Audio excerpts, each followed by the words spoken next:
I'm Megan. Welcome to Naturally Gen X. Born between the mid-60s and early 80s, Generation X often gets overlooked. Not on this show. We'll discuss the nostalgic experiences of our truly unique generation, in addition to our well-earned perspectives on topics from the past, today, and tomorrow that we find interesting, funny, thought-provoking, aggravating, and everything in between. Nothing is off the table. Experience a mixtape of conversations amplifying the unplugged and unapologetically direct spirit of our generation. So take a chill pill and join us for meaningful discussions and debates.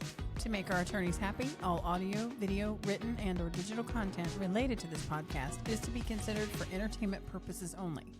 All opinions are our own, based on personal experiences, thoughts, and feelings. All rights are reserved. Check out our website at www.naturallygenxpodcast.com for the latest updates as well as links to our social media and streaming platforms. If you are watching this on YouTube, be sure to like the video and subscribe to the Naturally Gen X podcast channel. This is Naturally Gen X. We're back in the studio. You didn't run us off yet. No. I'm reminded of the time of year that we are approaching. The invasion of the yard inflatables is among us. It starts with Halloween and goes all the way through to New Year's. Because last year at New Year's, I saw an inflatable New Year's baby in someone's yard. That's creepy. I am not a fan. The very, very large tarantula and the inflatable Grim Reaper And the skeleton.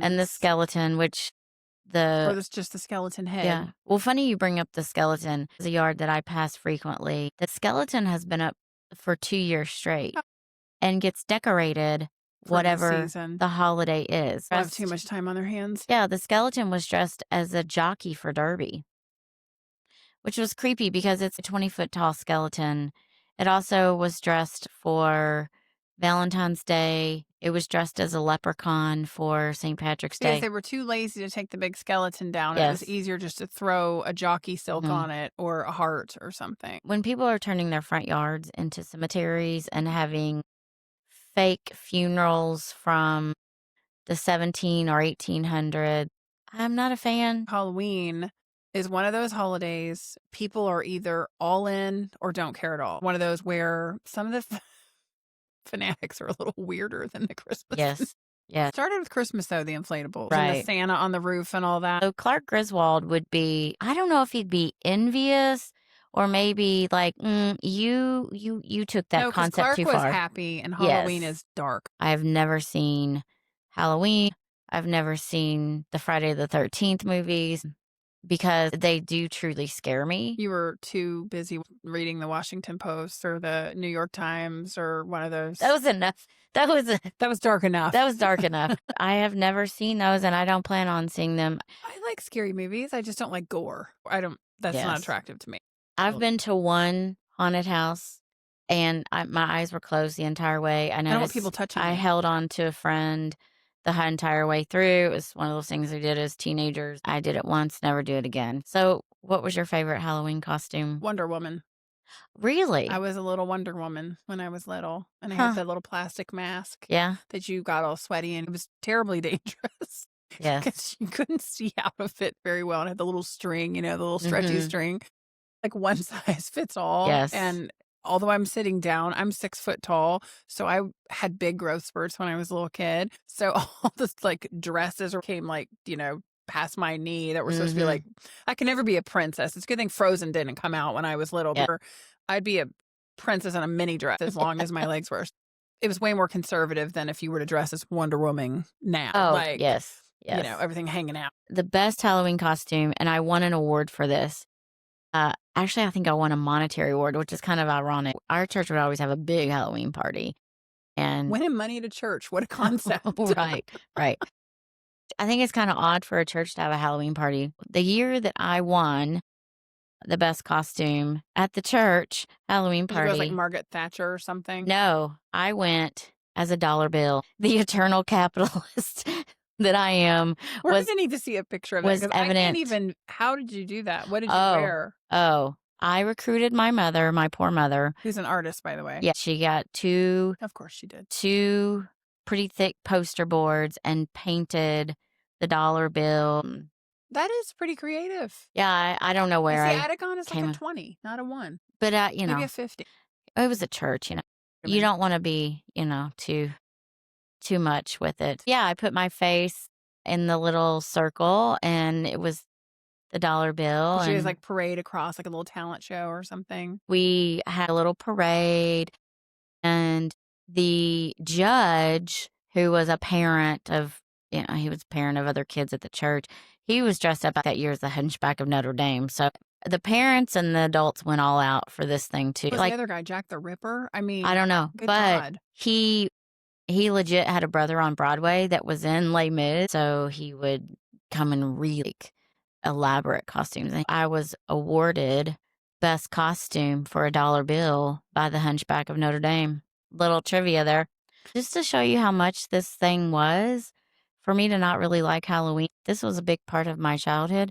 My youth director at the time, and I think the associate youth director, they went as George and Barbara Bush. A lot of people used to dress up as like presidents, the masks. Now Right. they use them to rob banks. Bush. So I'm So sure. how much money did you win? Oh, I think it was like $10. Oh, wow. That's big dollars. Yeah, so the dollar bill won $10. That's like winning 100 today. Yeah.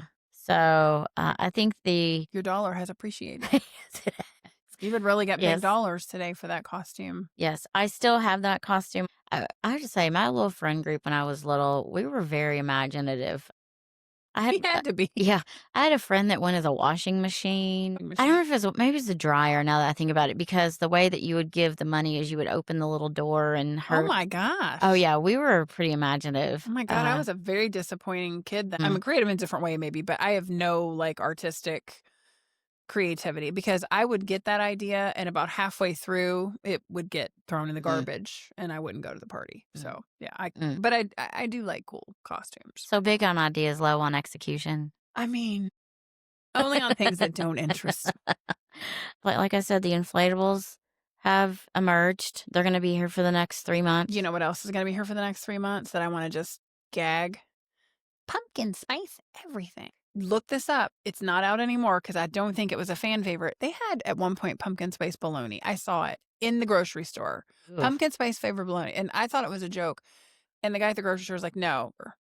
The thing I do like about fall, I was having this conversation yesterday, is the flavors. Do you like the cinnamon donuts? Yeah, the cinnamon, the soup. I like spice cake. I like those. Season. Yeah, it's soup season. I do like the food of fall for sure. I didn't expect Halloween to be such a big topic today. So you've been reading anything?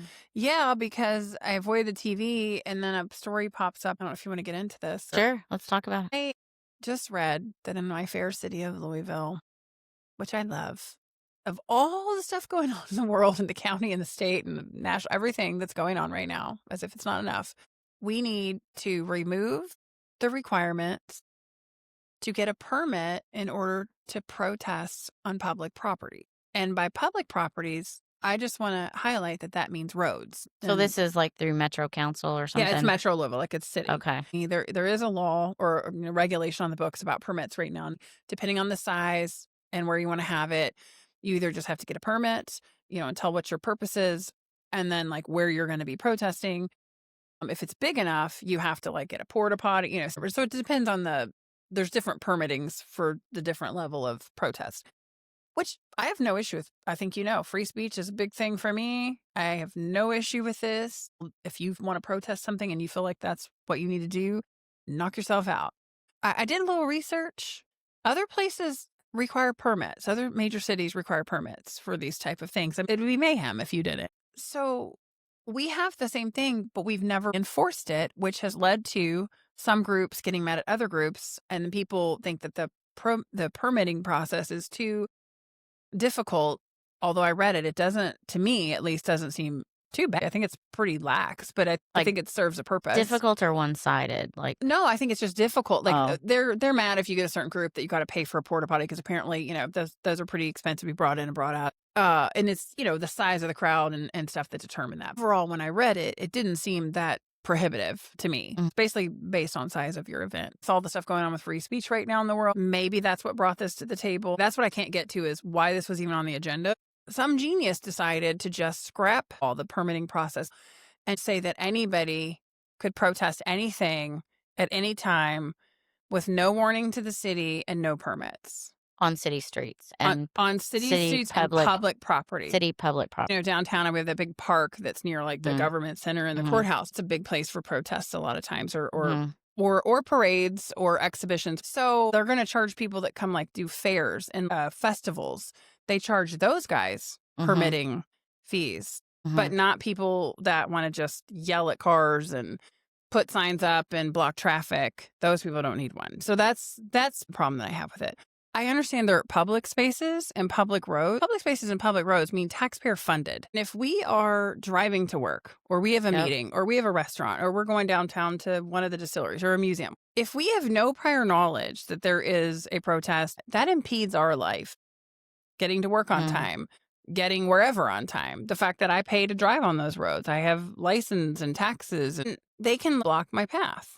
Now, of course, there's buried provision that says, hey, if there's an alternate route, it's acceptable. Well, Meaning I don't want to take an alternate route. Meaning it's acceptable for those that are protesting to block the street if there is. If I can make a right turn and go around them. Yeah. Got it. Yeah. Okay. Like if there's an alternate route that's viable or, quote, reasonable. Now, if you can't impose a reasonable public policy about permits, how is someone and who is going to determine whether it's a reasonable alternative route? A reasonable route for my trip into the city is whatever route I choose because I pay to drive on those streets. But I also think that's an antagonistic move. And it's disruptive. I don't believe anything disruptive is really that peaceful. So if there's enough space in our city that you can do that. So I have no problem with you standing in a public park on the courthouse steps. I should be able to walk up those steps and get in the door. I should be able to drive past you and park in the parking lot. The person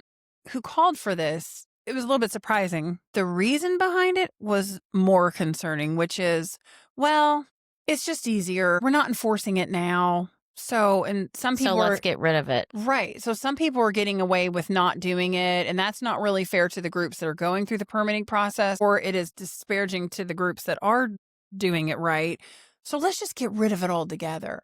I say, why not just enforce it 100% of the time? Well, get your permit. There's plenty of space to do this, but you don't just get to arbitrarily show up any day with no warning and block city street. So it's a recipe for disaster, and especially in the times that we find ourselves in. Yeah, when I'm hearing this, and while you were talking, I did a little research here. I pulled some stuff up. Where I struggle with this is there's clearly accountability's been taken away.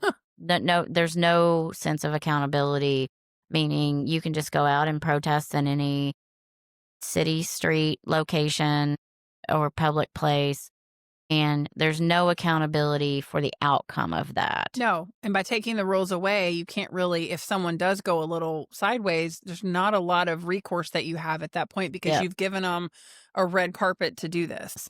And yes, the potential to escalate into something that is a disaster, not just for the city, a disaster for the organization that may hold this, meaning it could be well-intentioned. And we all know within an organization, there are those people who take it too far. And so the organizers of these protests, while they may start out as peaceful, or parades, right, while they may start out as peaceful, it really takes any ability for the organizer to hold their own group accountable. If there are those rogue factions that happen on both sides of the aisle within every group that come in and they take it to the extreme, you talk about moderation, and then it gets out of hand, the city has no recourse. The city has no ability to control it. The organizer of this organization has no ability. And so accountability is out the window. Technically, no one broke the law, so who are you going to punish? Because hence there's no accountability. There is no law. The one good caveat is that you can't block the way for emergency vehicles. Well, that's refreshing because you're going to need them. People are protest weary right now. We've lived through a lot of protests in Louisville, a lot of protests over the last 5 years, but across the nation. And currently right now, it's a hotbed of protests. They've all turned to a destructive type of nature Yeah, when it's those rogue when yeah, factions. when they are not contained to a Mhm. certain area. There's been several near misses, and a few people have even gotten hit or bumped by Mhm. vehicles. They're coming up to your car. Right. People panic. They think they're in danger. It's now going to take something that might have actually been a good message or a peaceful message or a very successful protest or parade, and something bad's going to happen.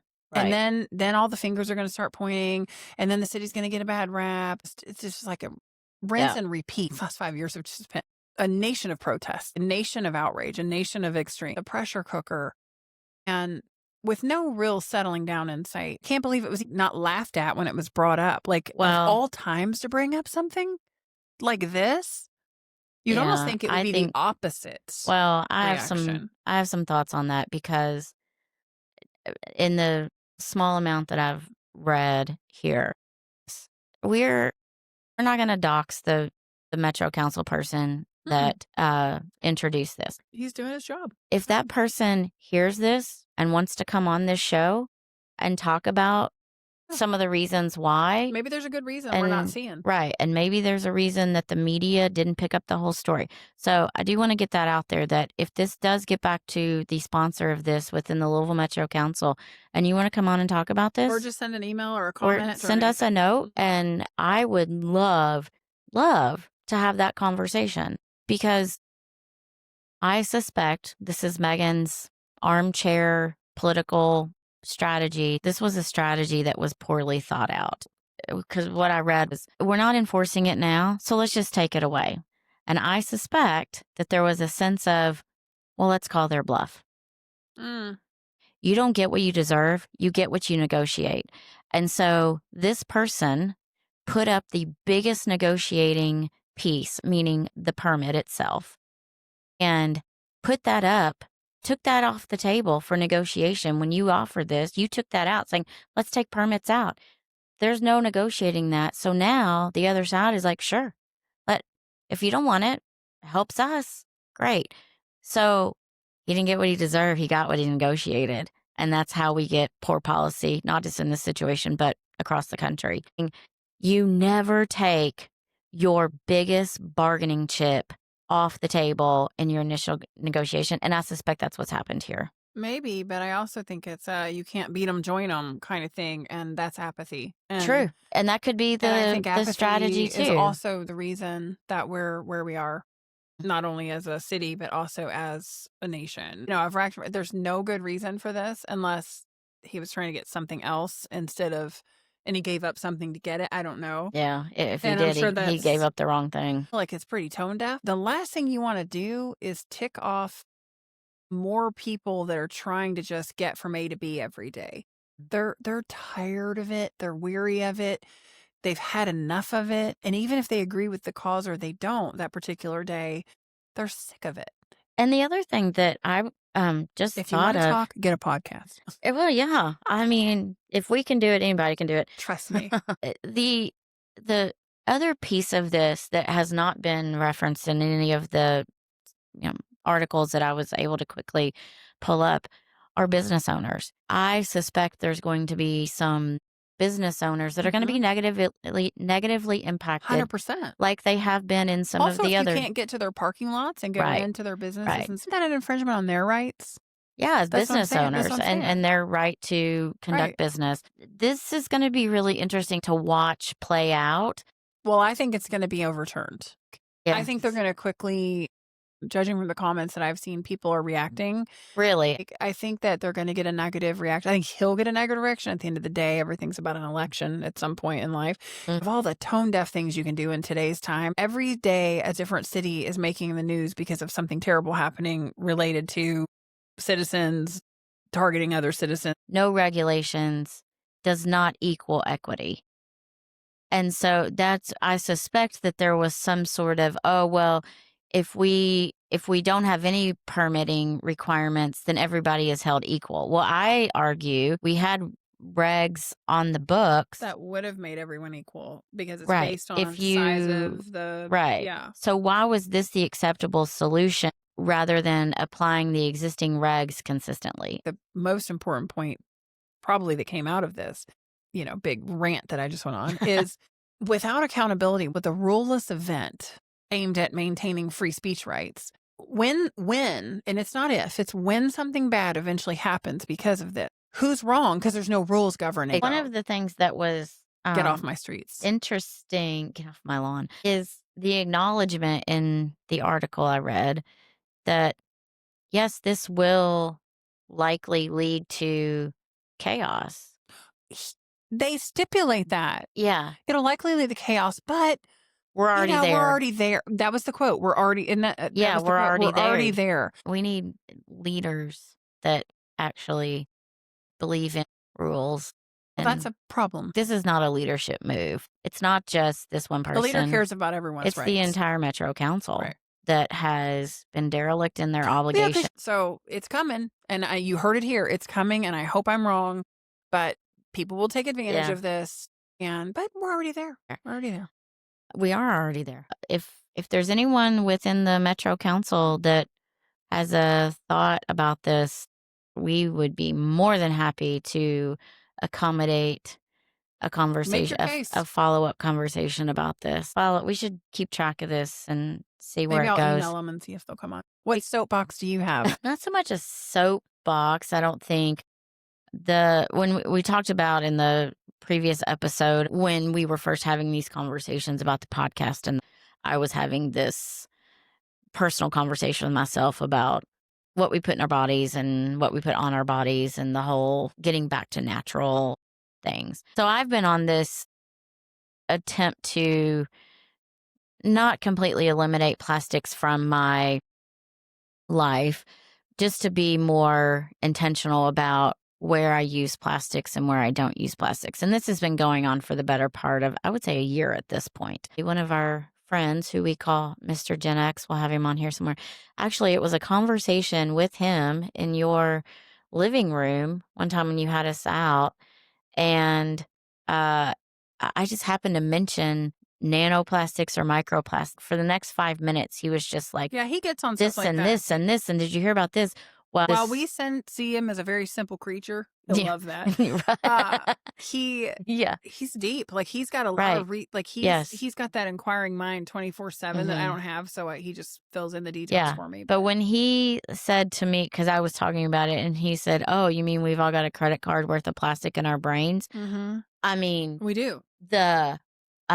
It was like the veil had been pulled back for me. Well, because he's not someone you even think would care about that. Right. And he does. And after that, like, I remember even that night going home, and it was off to the races. I was reading an article about someone else having some similar challenges, because plastics you're never going to get completely rid of. A microphone is part plastic. This camera is plastic. Our laptops. So it's really about, what do we expose ourselves to? And in my kitchen, as a part of doing this plastics purge, I've realized that as a generation, we have grown up with the coveted heirlooms of our grandparents and great-grandparents that is Tupperware. I'll take it. And so it has been this emotional thing, because while I loved a good Tupperware party. I know. And to get the little snacks my mom would have. I know. For example, I don't know if you remember the big thing that all the suburban moms had was the Tupperware ice cream holder. You would buy the block of ice cream at the store in the box, and then you'd bring it home and you'd put it in this Tupperware container, and it would come in different colors. So I had that. I also had several really cool colored pitchers, that would have Kool-Aid or something when I was a kid. You had late Tupperware. I had the olive green Harvest Gold. This was the brick red. You remember the brick red? I was a Harvest Green girl. Remember that little button that you would push in the lid? Yes. On the tea pitcher? I still have that. But it's sad to me to think that, these things are now going out of style. And whose kitchen? Not my kitchen. Well, in my kitchen. Give me the plastic. Well, not the plastic. Give me the Tupperware. Yeah. That stuff's like gold. I know, but that stuff is expensive. I don't think you can be Gen X anymore if you get rid of your Tupperware. You're out of the club. Well, I'm out of the club then. She's out of the club. Get off my podcast. I don't know. And precious air, you can't do it. Well, I am. I'm not totally purging plastics. My kitchen is pretty well removed from them. Is it And because the food touches it and it goes in your body? Is that why you're Mhm. doing your kitchen? So give me give me an example of a plastic you're not purging. Well, socks, fleeces, those are all made with plastics. Really? Anything that stretches, you can now go get a test to see how many microplastics you have in your bloodstream. I don't want to know. In this article that I was reading, this person went and did that, and it came back. The lab, the doctor, and then she even, I think, got a second opinion with another doctor. Nobody could really tell her what the impact on her life was going to be. Is this going to cause a certain cancer? Nobody could answer that because the effect is what is not known yet. So, And that's really hard to gauge anyway because you got the whole genetics and all that too right. that contribute Yes. to how your Yes. body is going to metabolize Yes. something. So it's truly a personal preference. If you are of the mindset that you don't want to live a life full of plastics, it's not a bad thing to say, I'm going to reduce the amount of plastics. There's no harm in saying, I'm going to Correct. reduce the amount of plastics. Exactly. You're never going to get away from all the plastic, like you said, the clothes, the everything, and half the Right. stuff it's in we don't even know. So I'm not going to go get the Again, test. moderation. Right. It's, you know what? Maybe you won't solve a plastics issue or whatever, but you can reduce the amount that you ingest. Right. And I don't see an issue with that except that, can I have your Tupperware? Yes. Did you already give it away? No, but something that I did find interesting just talking about plastics and how much they really are ingrained in our planet is there is detectable plastic in the sedimentary depths of the Mariana Trench and Mount Everest. And it's in everything, bags and baggies and I mean all kinds of stuff. I will, when I was portable. thinking about just plastics and when we were kids, I'd like to see you hike with glass bottles up to the top of Mount Right. Everest, just so you know. I do remember having a preference of my metal lunchbox over the plastic lunchbox because the plastic lunchbox would sometimes come apart and it would get weak. So if I had my preference, I always preferred the metal lunchbox that I took as a kid. Yeah, I would go with aluminum and metal and glass over plastic all the time. Yeah. Drinking out of, traveling. Yeah. Just to give you an idea of what this journey of plastics, all the things that I have had to change in my kitchen. Well, this is really a soapbox. I have a new coffee maker. It's a percolator, 100% glass I like percolators. and stainless steel. My coffee beans come in non-plastic packaging, whole beans that I then grind in a non-plastic grinder. I have, Is that the grinder I gave you? yes, And I can't get any Tupperware from you? there's some plastic in that, so I use it sparingly. All the plastic has been replaced with glass jars. I've changed out all my pans to not have the Teflon coating. None stick. I have turned off the ice maker in my Is refrigerator. this why you never eat dinner at my house anymore? Because I cook with Teflon? No, I wouldn't say that. Like, I'm not that neurotic. Mm-hmm. I don't use the ice maker in my refrigerator. I have a metal, like the old timey ice tray, which that's been fun because that reminds me of my great grandmother. The most challenging piece of all of this, because I haven't gone into the whole clothing thing. I mean, I still wear fleece and socks that stretch and stuff. The most challenging piece of all this has been cosmetics and shampoo and soap. Because I used to use all the body washes that would come in plastic, and now I've gone back to soap, which I will say I can tell a difference in my skin of using non-plastic based products, shampoo, and Do they smell as good? yeah, they do. Yeah, I have discovered some new products that I don't think I would have ever known about. Would you say that now all the stuff you're using is a little more expensive or less expensive? I would say it's a wash. Some things are more expensive. Some things I've just quit using. So there's not that expense anymore. If someone's out there listening is like, what the heck does this have to do with Gen X? I enjoy getting up in the morning and I feel that little sense of what it used to be like. Oh, yeah. You grind your Because coffee. I remember my We did. dad hearing him grinding the coffee. And before he did anything else, he started the pot of coffee and then started to Right, get ready for his day. right. I would be in my room and I would smell the coffee. Agreed. The night before, I would be doing my homework and I would hear him grinding the beans, getting his, because he's a planner, getting his coffee ready for the next day. And so there's that nostalgia piece of going back to some of these ways of doing things. And it's been a really, really And nice they're way. slower, but it's more deliberate. Right. Yeah. But it's been a really nice way to start my mornings I with agree with that that. little sense of nostalgia, coupled with I do feel like I am treating my body better. So that's why I wanted to bring that up here of if you're a Gen X person and you may be, like we said in a previous episode, a lost ball in high weeds, I have found such grounding in some of that, The old rituals. in the old rituals. Not that I want to live in the past, because I don't. I'm very forward thinking and very looking to the I don't mind future. living in the past a little bit. I find comfort in reestablishing some of those habits for that longevity of forward living and We're thinking, how long can I live? I'm sure that when people listen to this, they'll be like, oh, she's just bought into the Maha stuff.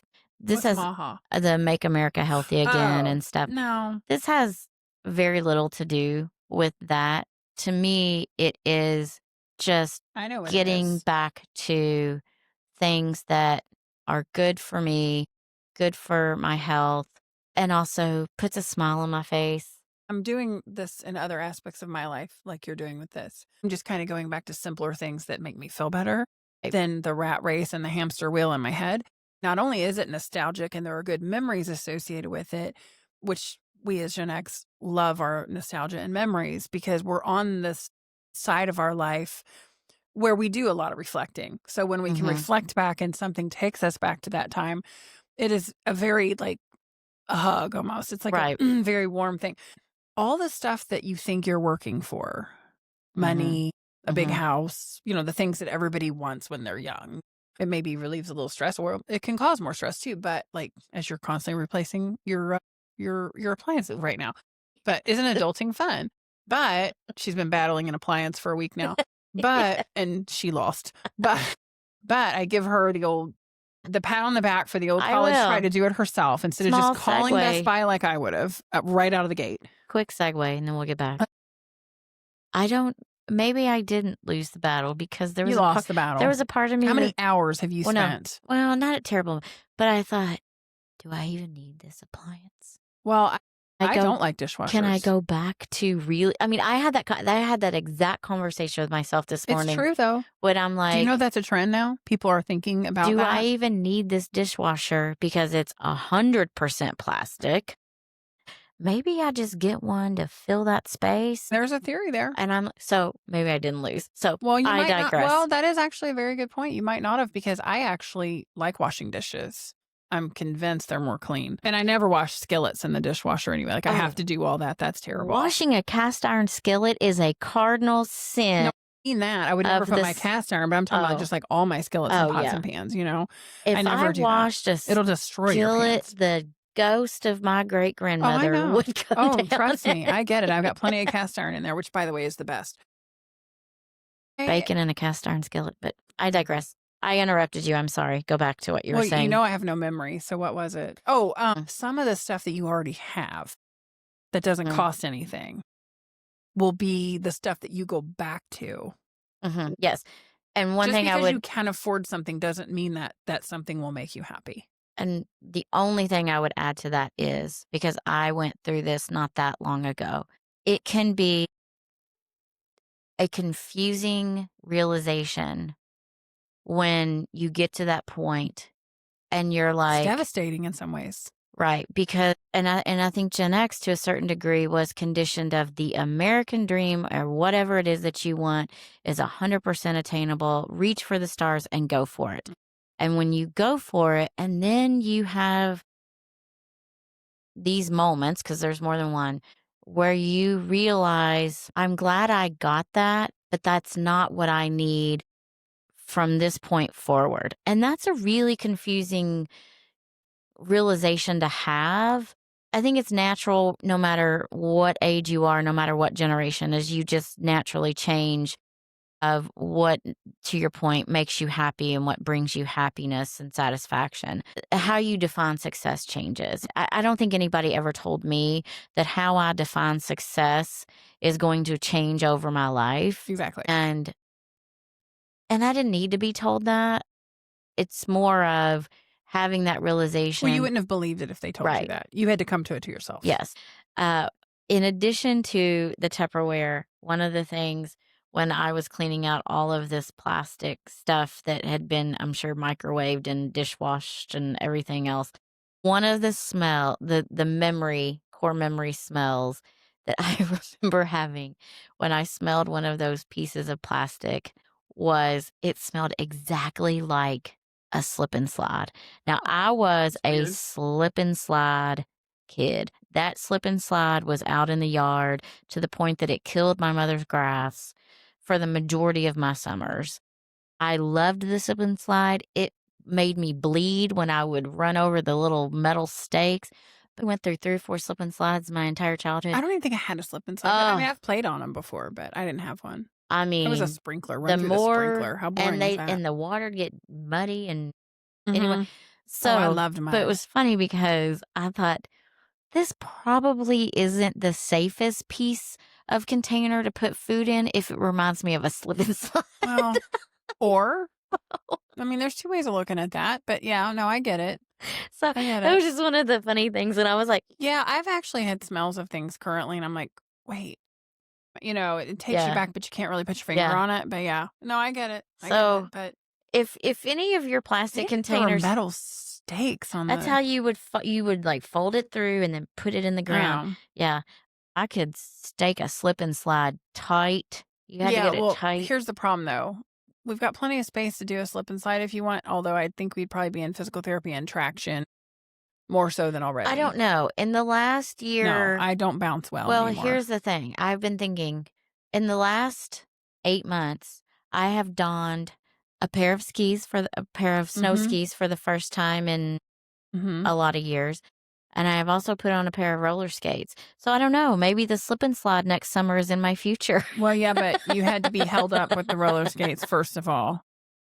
So you didn't go to like Skate World. When I was little, we'll have a whole episode on skiing because there's a upcoming event Trip. with skiing involved and everything. But anyway, yeah, I don't ski like I did as a kid. I would go through the woods and create tracks, and I don't do that anymore. So we'll wrap this up. You got any travel coming up? A little bit, nothing big. I'm going to Denver, I think, to see. Well, they're not Hall & Oates anymore. It's just Hall, I think. Hall. Which, I'm Hall going to in be honest, Denver. isn't my favorite, but he likes them. And we've got some other stuff. Your husband likes them. We got to knock out some other things in Denver, so we decided to take in a show or two. If you He's threatening another show, but I don't know who that is. So we'll have to see who that was. I know you've been to Denver as much as I have, but I will say, and this is not like a paid thing, if you make it up to Estes Park, the Estes Park Pie Company. Oh my God, I love Estes Park. I've been there several times. I'm going to Florida to see some family that I haven't seen in a while, and part of the trip will be, it won't take too much convincing, I think, but one of the things will be to talk to my older brother about coming on this show. Oh, yeah. There's a lot to say about our fun college sport situation. So he's a former college student athlete. I say that because I don't know that term applies much anymore. We're going to have him on the show to talk about some of the current changes with collegiate sports. So I'm looking forward to that, and hopefully he is too. And we're going to get all his requirements for his craft table and all of his perks that we need to do for him. And I think he'll be pretty low maintenance though.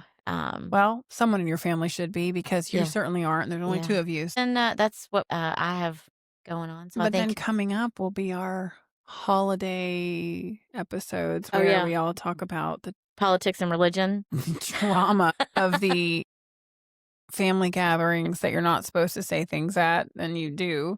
And then sometimes you do, just to kind of stir the mashed potatoes a little, just get it all stirred up. Thanksgiving is my favorite holiday, and it gets just completely overlooked. So there's already Christmas stuff out, and there's already Halloween stuff out.